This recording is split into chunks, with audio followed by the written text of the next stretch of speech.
ใจยากเขาขันสุดยอดเป็นเลิศเลยละใจเปลี่ยนไปเปลี่ยนมายิ่งกว่าสภาพดินฟ้าอากาศแปรปรวนยิ่งตอนเย็นยิ่งตอนทะเลาะต้องทิ้งด่วนไม่งั้นปวดไม่มีทางสู้เธอได้หรอก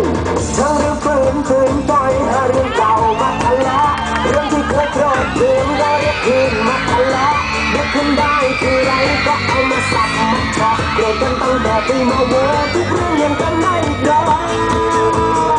เขาเรียกว่าโกรธไหลย้อนเขาเรียกว่าโกรธไหลย้อนผู้หญิงนิยมเป็นกันเยอะเขาเรียกว่าโกรธไหลย้อน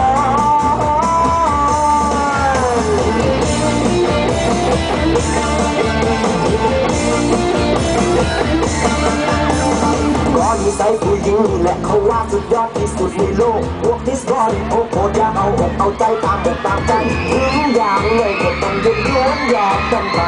ก็รักไม่มีทางสู้เธอได้หรอก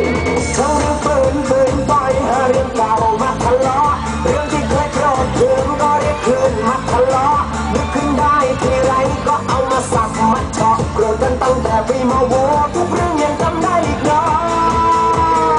เขาเรียกว่าโกรธไหลย้อนเขาเรียกว่าโกรธไหลย้อ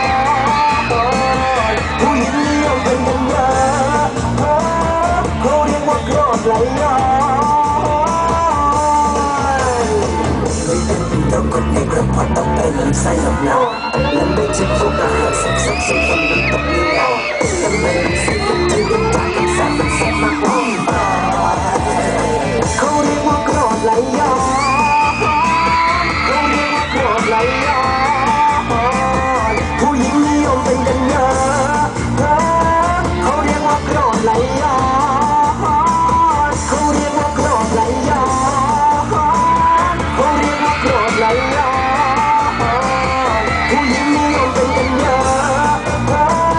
เขาเรียกว่าโกรธไหลย้อน